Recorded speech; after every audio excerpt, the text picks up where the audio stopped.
인사 한번 나누겠습니다. 1, 2부 다르게 예배 드리신 분들은 아마 처음 오랜만에 뵙는 분들도 계실 것 같은데 인사 한번 나눠줘. 주일 환영하고 축복합니다.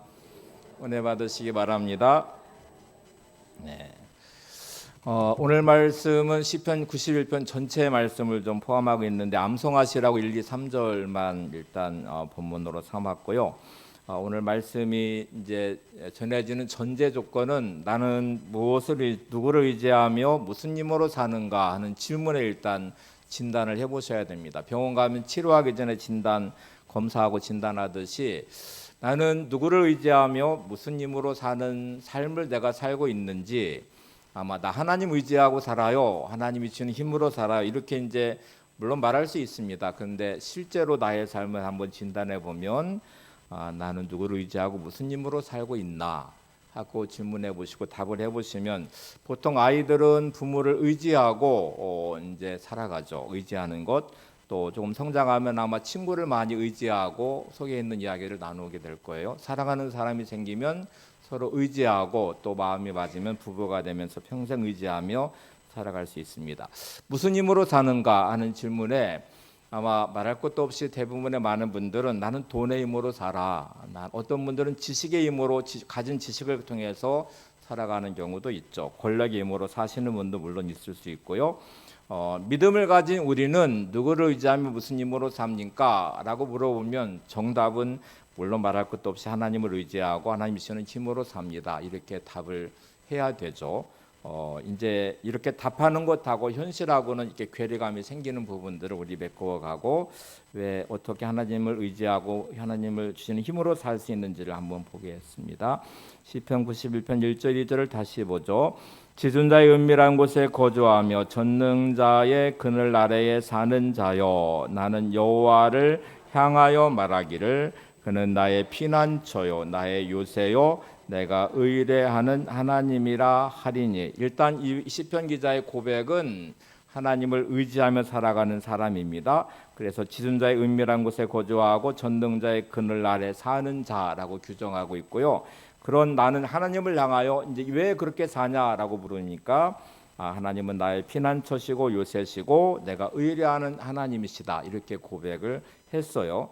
여러분이 이제 왜 하나님 의지하고 살아요?라고 물으면 내가 이러기 때문에 하나님 의지하고 살아요. 하나님이 왜 당신에게 힘이 되세요? 하나님은 이런 분이시기 때문에 그래요. 이렇게 답을 하고 또 그런 삶을 살아가야 되죠. 오늘 말씀이 성립되는 조건 하나가 있는데 일단 어려움을 당하고 있습니다. 공격을 받고 있는 상태예요. 그래서 하나님이 나의 은밀한 곳에 거주하는 하나님 앞에 거주하고 또 그 하나님 앞에서 그 그늘 아래 산다고 고백하면서 나의 피난처다, 나의 요새다, 내가 의일한 하나님이다, 이렇게 고백을 합니다. 우리 인생은 수없이 공격을 받고 있죠. 환경과 문제는 나를 돕는 게 아니라 나의 인생을 공격하고 넘어뜨리고 쓰러뜨리는 경우도 많아요. 돈이 나에게 도움이 되고 나를 지켜주기도 하지만 또 돈이 나의 인생을 무너뜨리기도 하죠. 건강한 몸은 우리의 인생을 잘 살게 만들지만 병이 들면 또 몸을 해치면서 또 몸을 무너뜨리기도 하죠. 이렇게 저렇게 관계 안에도 또 도움이 되고 위로가 되는 관계도 있지만 또 내 인생을 무너뜨리는 관계도 물론 있습니다. 오늘 본문에 전제된 이 공격받고 있는 인생을 3절에서는 이렇게 표현합니다. 이는 그가 너를 새 사냥꾼의 올무에서와 심한 전염병에서 건지실 것임이로다. 지금 새를 사냥하는 사냥꾼이 올무를 놓는 것처럼 내 인생에 올무를 놓는 존재가 있는데 내 인생을, 내 영혼을 빼앗아 가려고 마치 새를 잡는 사냥꾼처럼 올무를 놓는 것, 심한 전염병으로 내 인생, 질병으로 내 인생을 무너뜨리려고 하는 존재가 있다. 거기에서 나를 건지실 분은 하나님이시라는 고백이죠. 도대체 누굴까라고 질문을 하면 말할 것도 없이 사단이고 마귀입니다. 오늘 본문이 말하려고 하는 건 눈으로 보이는 세상의 문제들은 그냥 드러난 문제들처럼 보이지만 그 뒤에 역사하는 그거를 통해서 우리의 인생을 무너뜨리려는 존재는 사단이고 마귀이에요. 그리고 이것이 돈의 문제든 질병의 문제든 관계의 문제든 영적으로 하나님은 우리를 지키시는 분이시지만 사단과 마귀는 우리의 영혼을 빼앗는 존재이고 우리 무너뜨린 대상이라는 말이에요. 예수님은 이거를 도둑이라는 단어로 표현했습니다. 요한복음 10장 10절을 보세요. 도둑이 오는 것은 도둑질하고 죽이고 멸망시키려는 것뿐이요 내가 온 것은 양으로 생명을 얻게 하고 더 풍성히 얻게 하려는 것이라. 자, 도둑이라는 것 존재는 도둑질하고 죽이고 멸망시키려고 하는 존재라는 말이에요. 이게 사단이고 마귀인데 예수님은 내가 온 이유는 양으로 생명을 얻게 하고 더 풍성히 얻게 하려는 것이다 이렇게 말씀을 하죠.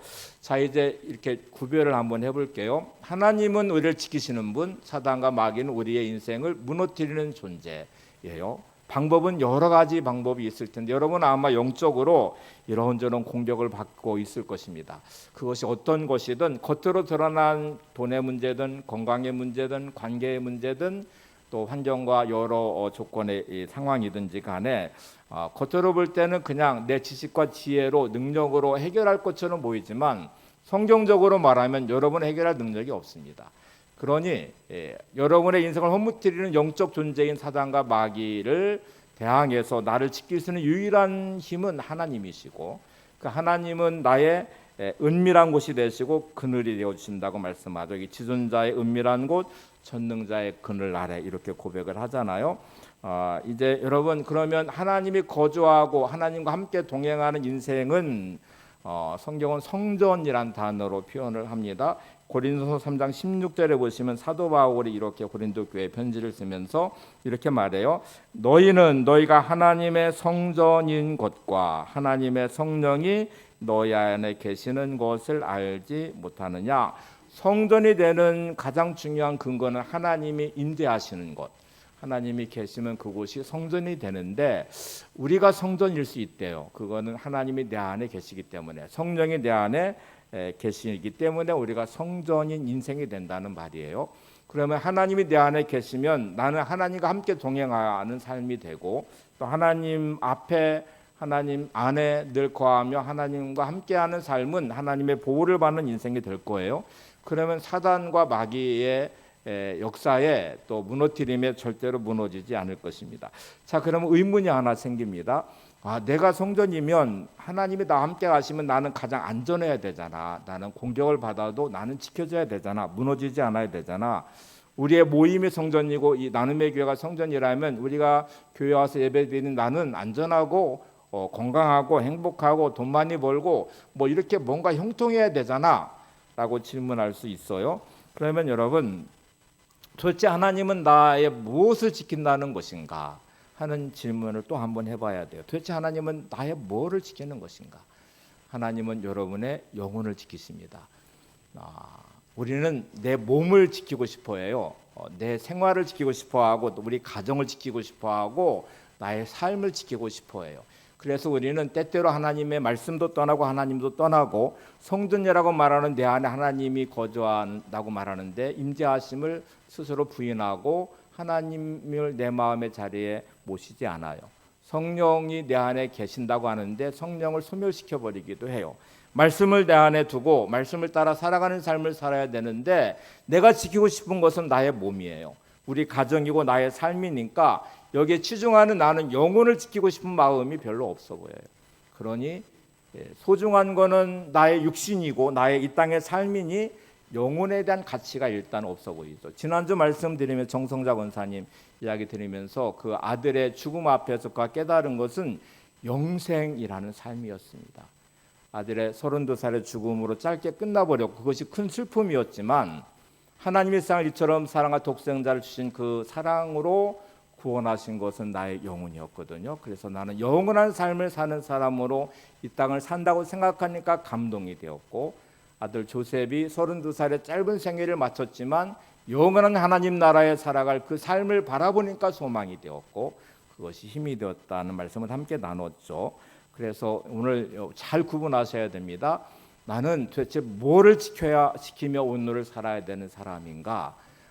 물론 여러분의 인생, 여러분의 육신의 삶, 여러분의 이 땅의 삶도 하나님이 지켜주십니다. 그 은혜를 누리셔야 되지만 하나님은 이런 것들을 포기하고서라도 영혼을 지키시는 하나님이시기를 원하세요. 그래서 우리도 이 마음이 필요하죠. 베드로전서 1장 9절에 보시면 이렇게 나와요. 믿음의 결국 곧 영혼의 구원을 받음이라. 믿음의 결국은 뭐의 구원을 받아요? 영혼의 구원을 받는다고 말씀을 해요. 요즘 새벽에 욥기를 보고 있는데 욥기를 보면 참 안타까워요. 욥의 인생이 어떻게 이렇게 고난과 환난과 어려움이 많을까? 1장에서 하나님은 욥을 너무 자랑하고 기뻐하셨고 이런 욥 같은 사람을 내가 보지 못했다고 칭찬하고 인정할 욥이었는데 사단과 대화하고 내기를 하듯 하면서 욥의 인생에 많은 것들을 하나님은 내줍니다. 그의 모든 재산을 다 사단에게 내줬어요.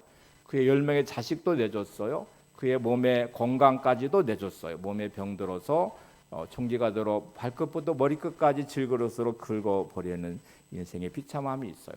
그의 아내도 그를 저주하고 하나님 저주하고 죽으라고 말할 만큼 아내도 그와 관계가 단절된 상태에 그렇게 욥은 고립된 상황이 됩니다. 3명의 친구들이 욥을 공격하기 시작합니다.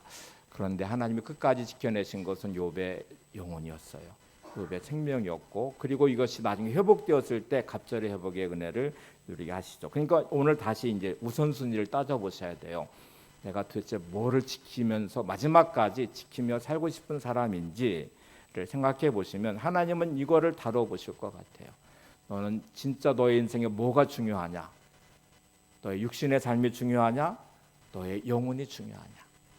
너는 무엇을 마지막까지 붙잡고 지키는 사람이냐? 이렇게 물어보실 것 같아요. 가장 귀한 것이 무엇입니까? 라고 물으면 우리의 정답은 예수님이 나의 보배이십니다 라고 말하지만 실제로 삶에서는 돈이 나의 보배고 명예와 권력이 나의 중심에 서 있고 또는 세상적인 지혜나 지식을 추구하는 삶을 살아갈 때가 참 많아요.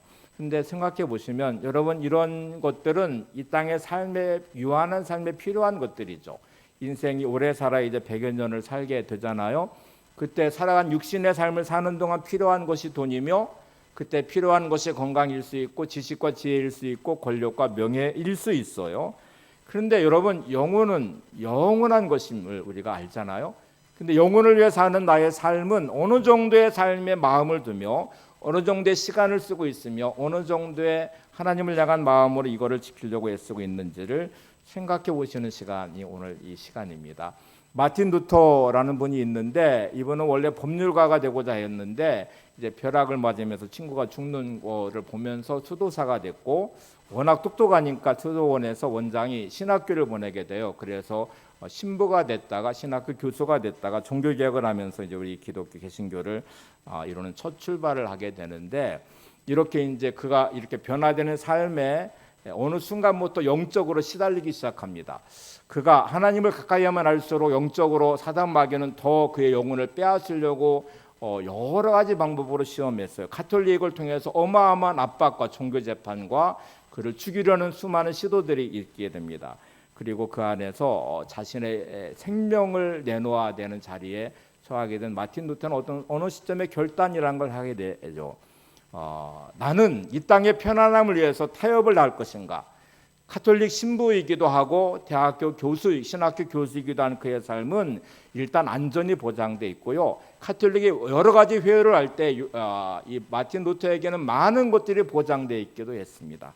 근데 그런 거를 넘어서 자신의 영혼을 지키며 이 부패한 가톨릭으로부터 새롭게 신앙을 새롭게 하기 위해서 그는 결단을 하고 목숨을 내놓는 도전을 하기 시작해요. 이게 이제 우리 개신교가 시작되는 출발이 됐죠. 그가 한 가장 위대한 업적 중에 하나가 성경을 번역하는 것이었어요. 이때까지 라틴어로 되어 있는 성경을 번역하는 모든 사람들은 다 종교 재판을 받고 화형에 처해졌습니다. 근데 마틴 루터는 독일어로 성경을 번역하기 시작했어요. 이때 영적으로 가장 시달렸던 때라고 그는 회고합니다.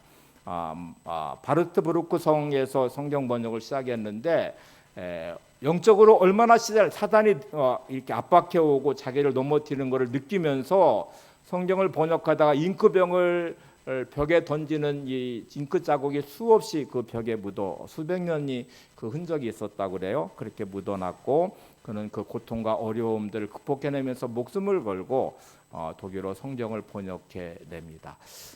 여러분 드디어 라틴어가 독일어 성경으로 번역되고 일반 성도들이 성경을 읽기 시작하는 순간에 종교개혁은 시작된 것이잖아요.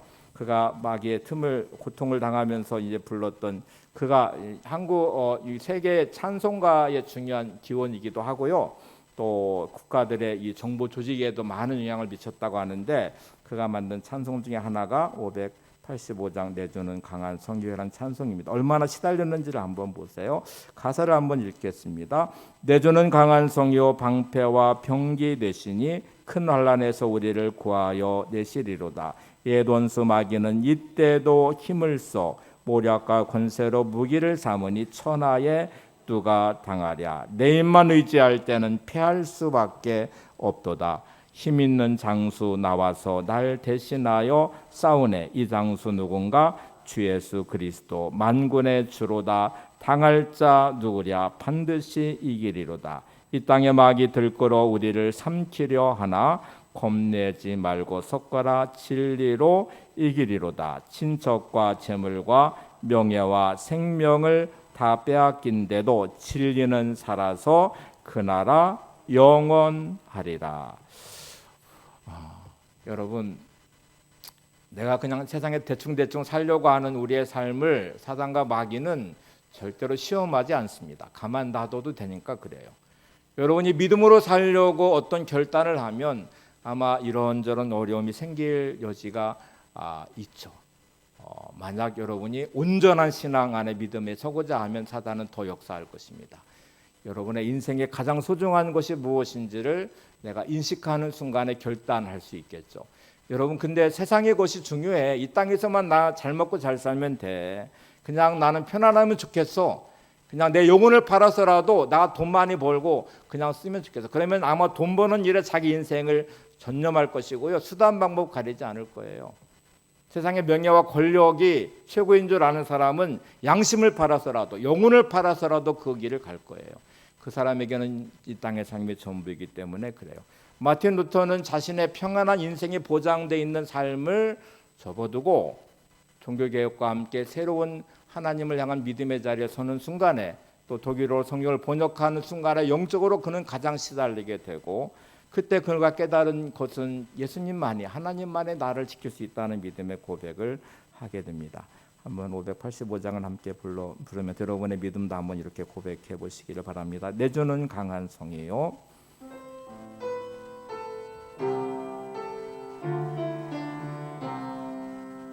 내 주는 강한 성이요 방패와 병기 되시니 큰 환난에서 우리를 구하여 내시리로다.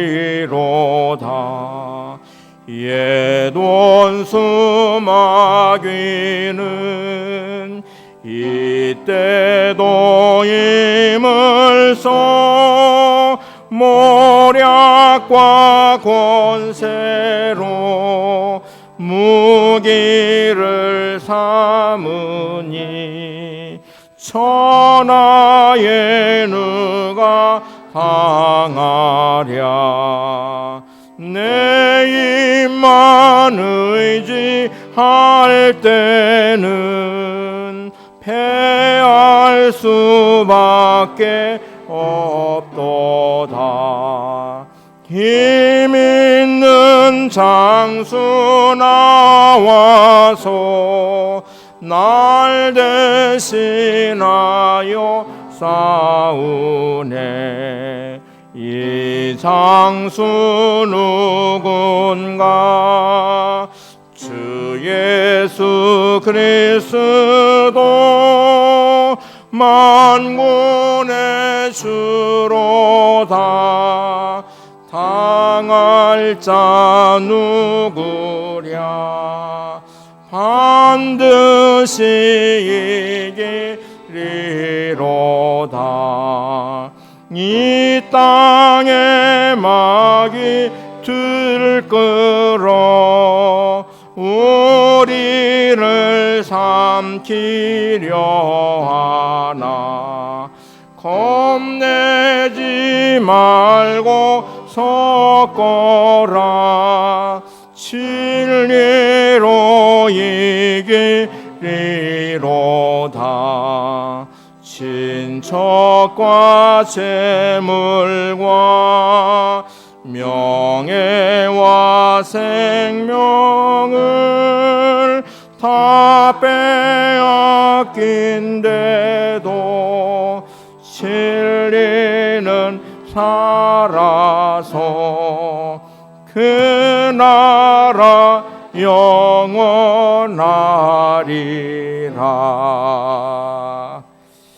마틴 루터는 목숨을 내놓은 이 순간순간을 보내며 이렇게 고백합니다. 이 땅에 막이 들끓어 우리를 삼키려 하나 겁내지 말고 섰거라. 진리로 이기리로다. 그 뒤에 보세요. 친척과 재물과 명예와 생명을 다 빼앗긴데도.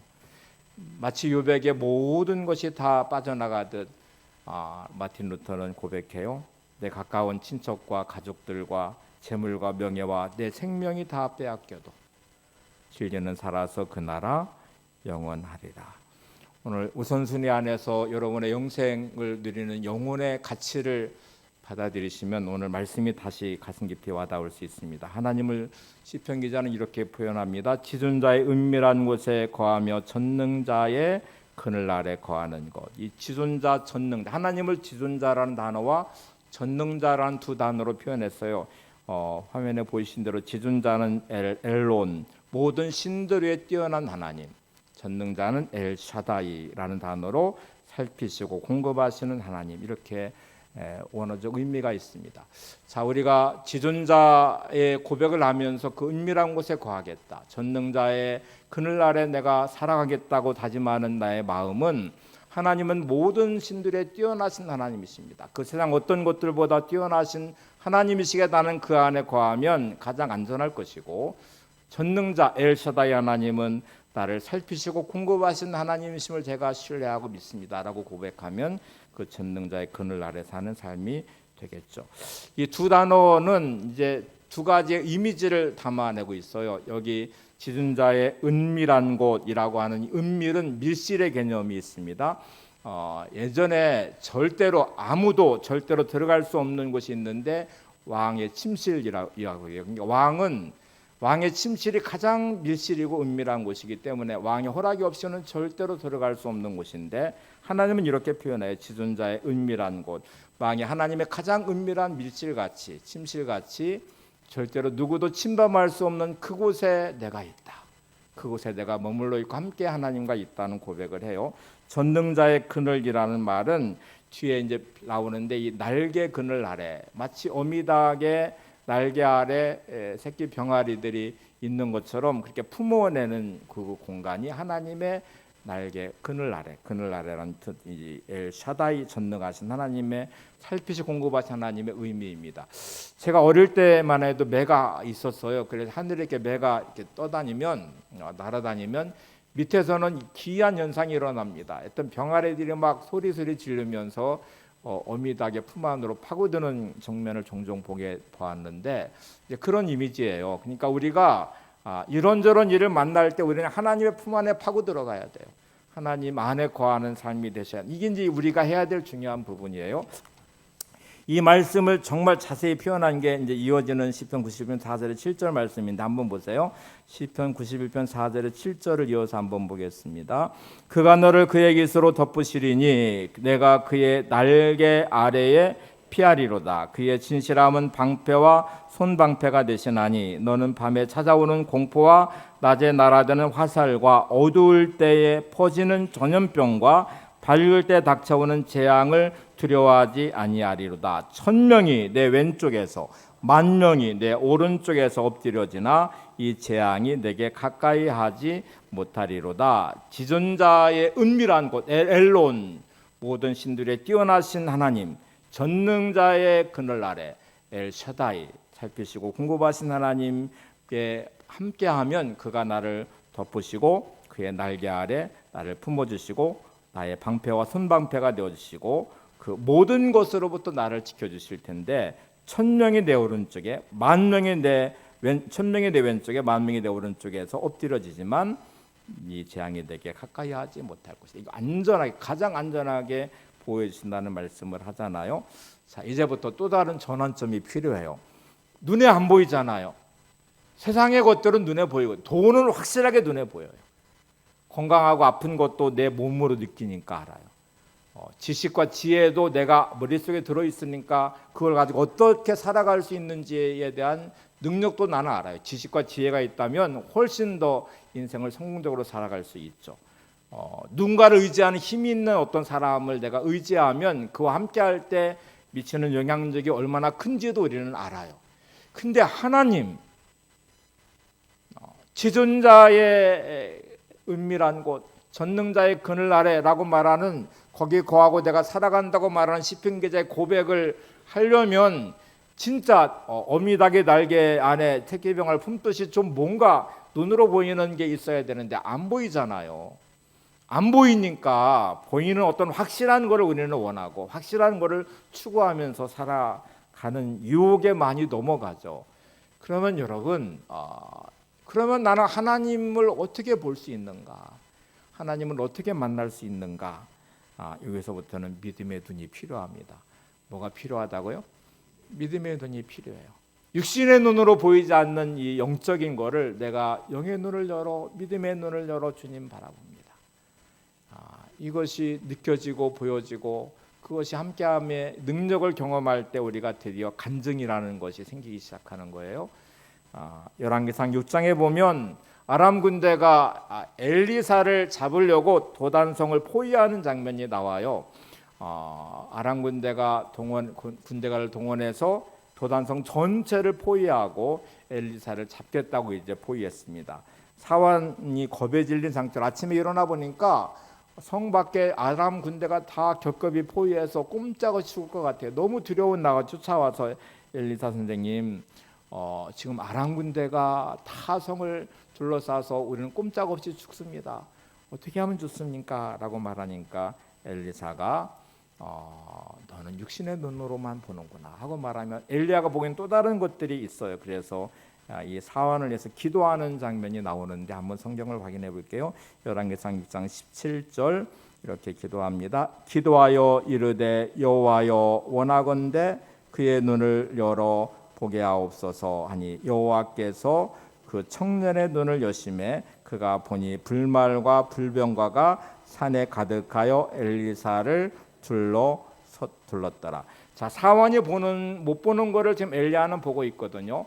바로 위에 구절 16절을 보시면 두려워하는 이 사환에게 엘리야는 다른 말을 합니다. 이렇게 말해요. 16절에 대답하되 두려워하지 말라 우리와 함께한 자가 그들과 함께한 자보다 많으니라 하고. 자, 사환은 뭐만 봐요? 성 밖에 있는 아람 군대만 봐요. 포위하고 있는. 그런데 지금 엘리야는 뭐를 봐요? 이 포위하고 있는 아람 군대보다 더 큰 하나님의 군대를 보고 있어요. 그래서 우리와 함께하는 자가 그들과 함께하는 자보다 많다. 두려워하지 말라 하고서 이제 눈으로 육신의 눈으로 보지 못하는 사원을 해서 기도해서 그의 눈을 열어 보게 해주세요라고 기도를 하니까 그 청년이 눈을 여니까 뭐를 봤냐면 17절에 보시면 다시 보세요. 기도하여 이르되 여호와여 원하건대 그의 눈을 열어서 보게 하옵소서. 여호와께서 그 청년의 눈을 여심해 그가 보니 불말과 불병거가 산에 가득하여 엘리사를 둘렀더라. 자, 여러분, 우리가 어떤 눈이 필요한가요? 믿음의 눈이 필요해요. 영의 눈이 필요해요. 주어진 삶에 보여지는 것을 넘어서 하나님이 계심을 신뢰하는 믿음으로 하나님을 신뢰하고, 그리고 세상에 보는 것들만 보지 않고 그 안에 역사하신 하나님의 손길을 보셔야 되고 느끼셔야 되고, 그리고 세상의 모든 공격으로부터 가장 안전하게 지키신 하나님의 도우심과 보호하심을 여러분 누리셔야 돼요. 시편 91편을 암송하시면 좋겠습니다. 지존자의 은밀한 곳에 거하고 전능자의 그늘 아래 사는 자요 라고 말할 때, 내가 맞아요. 나는 모든 신들보다 뛰어나신 그 하나님 엘론 그 하나님을 내가 의지하며 삽니다. 나의 모든 것을 도우시고 채우시고 인도하시는 전능하신 그 하나님 엘샤다이 하나님을 제가 의지함으로도 살아갑니다. 신약에 보면 예수님은 이런 보호의 의미를 문이란 단어로 설명을 하십니다. 그러니까 우리를 양으로 표현하면서 내가 너희들을 보호할 텐데 나는 문이야, 양의 문이야 이렇게 말씀하시는 장면이 나와요. 요한복음 10장 7절에 내가 진실로 진실로 너에게 말하노니 나는 양의 문이라. 10장 9절에 보시면 이렇게도 말씀하세요. 내가 문이니 누구든지 나로 말미암아 들어가면 구원을 받고 또는 들어가며 나오며 꼴을 얻으리라. 여러분의 집에는 뭐가 있어요? 문이 있어요. 출입문. 왜 출입문을 달아놓으셔요? 보호받기 위해서. 도둑들로부터, 강도로부터, 외부로부터 내 있는 것들을 보호받고 안전하게 거하려고 문을 달아놓습니다. 우리의 영혼의 가장 안전한 곳은 주님이 문이 되어 주셔서 주의 문으로 들어가는 모든 사람들을 지키시고 보호하시고 인도하신다고 말씀을 하세요. 그러면 이제 여기까지 여러분 이해되셨으면 두 가지 방법을 일단 알려드리겠습니다. 전능자의 그늘 아래, 지존자의 그늘 아래, 은밀한 곳, 전능자의 그늘 아래 사는 자라고 한 이 두 단어가 우리가 내 안에 적용되는 확실한 방법 두 가지를 시편 91편은 제시하는데, 하나는 하나님을 사랑하는 것, 또 다른 하나는 기도하는 것. 첫 번째는 뭐라고요? 하나님을 사랑하는 것. 두 번째는 기도하는 것. 자, 이제 우리는 지존자의 은밀한 곳, 전능자의 그늘 아래 거하고 살아가는 삶으로 하나님이 나의 힘이 되셔서 보호해 주시고 인도하시는 가장 확실한 방법 두 가지를 보여주고 있는데, 하나님을 사랑하는 것과 기도하는 것이래요. 이어지는 말씀을 한번 볼게요. 첫 번째는 하나님을 사랑하는 것인데, 시편 91편 14절이 이렇게 말합니다. 하나님이 이르시되 그가 나를 사랑한즉 내가 그를 건지리라. 그가 내 이름을 안즉 내가 그를 높이리라. 하나님을 사랑하면 하나님은 우리를 건져주시겠다고 말씀하시고, 내가 그 이름을 안즉이라는 말은 하나님이 내 인생의 가장 소중한 첫 번째예요. 하나님, 제가 하나님을 알아요. 하나님을 아는데 그 하나님은 저한테 가장 소중한 보배이세요. 가장 중요한 첫 번째예요 라고 고백하면 하나님께서는 우리를 높여주시겠다고 말씀하시고 약속하셨어요. 여러분, 이 땅을 살아가면서 하나님을 사랑하는 삶이 되시기를 바랍니다. 사랑이란 단어, 성경은 종종 하나님과 우리의 관계를 부부 관계로 비유하셔요. 특별히 호세아서는 더 강력하게 말씀하세요. 자, 사랑은 어떤 것 같아요? 사랑은 완벽하게 이기적입니다. 여러분, 아내에게 나 사랑하는 것도 좋지만 다른 남자 사랑해도 괜찮아. 여러분, 남편에게 당신 바람 펴도 괜찮아. 그냥 나 먹고 살게만 해줘. 그러시나요? 절대로 아닐걸요. 아마 견눈질만 해도 막 꼬집고 이제 아마 그럴 것 같아요. 누가 더 예뻐? 비교를 하지 말아야죠. 유명한 여자 탤런트를 대들어 놓고 제가 예뻐, 내가 예뻐 이렇게 물어보면 어떻게 해요? 근데 사랑은 완벽하게 이기적이에요. 나눌 수가 없어요. 하나님이 원하시는 사랑을 이해하십니까? 하나님을 사랑하시는 사랑은 독생자를 내주실 만큼의 대가를 지불한 사랑이에요. 주님의 사랑은 목숨을 주시는 사랑을 하셨어요. 우리에게도 요구하시는 거예요. 너는 나를 사랑해. 우리는 때때로 이 시험을 너무 많이 당합니다. 바람피고 곁눈질하고 그런 거는 돈을 사랑하기 시작하면 하나님 사랑 대신에 돈을 사랑하는 것으로 내 마음이 빼앗기기 시작해요. 세상의 것을 향하는 나의 마음이 그리로 흘러가기 시작하면 하나님이 나한테 가장 소중한 이름이 아니에요. 그러니까 이 두 단어가 주는 의미를 생각해 보세요. 하나님 우리에게 요구하시는 바는, 야, 네가 나를 사랑해. 그러면 나는 너를 건질 거야. 네가 내 이름을 알아. 내가 가장 소중한 첫 번째가 됐으면 좋겠어. 네가 나를 알고 나를 인정하고 너의 보배가 내가 되면 내가 너를 높일 거야. 이렇게 말씀을 하십니다. 두 번째는 기도하는 것이라고 말씀드렸는데, 시편 91편 15절을 보세요. 그가 내게 간구하리니 내가 그에게 응답하리라.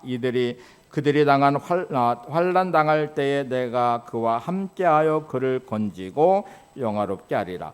응답하시고 건지고 영화롭게 하겠다는 약속은 앞에 뭐가 전제되어 있어요? 간구가 전제되어 있어요. 여러분, 문제가 생겼을 때 어디에 더 마음을 두고 애쓰고 노력하는, 힘쓰며 여러분의 시간을 투자하고 계신지를 한번 생각해 보세요. 기도한다고 다 말하죠. 식사 기도는 하실 테니까. 근데 진짜 이 간구하는 기도를 드리십니까? 여러분의 문제를 가지고 하나님을 향하여 여러분의 삶에 여러분의 영혼을 위하여 하나님을 향하여 간구하십니까? 응답하시고 또 함께 하시고 건지시고 영화롭게 하신다는 약속을 원하시면, 그 응답을 받고 싶으시면 간구하는 기도의 사람이 되시기 바랍니다. 말로만 하는 게 참 얼마나 허황된 거예요. 우리는 진짜 입술에 발린 말들을 너무 잘해요. 사람들을 만나면 기분 좋으라고 그냥 없는 마음에 그냥 가식적인 말들도 많이 해요. 서로 다투기 싫어서 그냥 대충대충 애둘러서 말하기도 해요. 하나님 앞에 여러분 대충대충 애둘러서 그냥 둘러대고 말하고 입술에 립서비스 하듯이 그렇게 말하시며 기도하는 사람이 되시겠어요? 예배자로 서 있는 예배가 그냥 대충 시간 때우는 예배로, 말씀을 들을 때 그냥 대충 그냥 듣고 한쪽 귀로 흘려보내는 말씀으로 그냥 그렇게 보내는 시간들이, 하나님은 우리의 마음 깊은 곳을 감찰하신대요.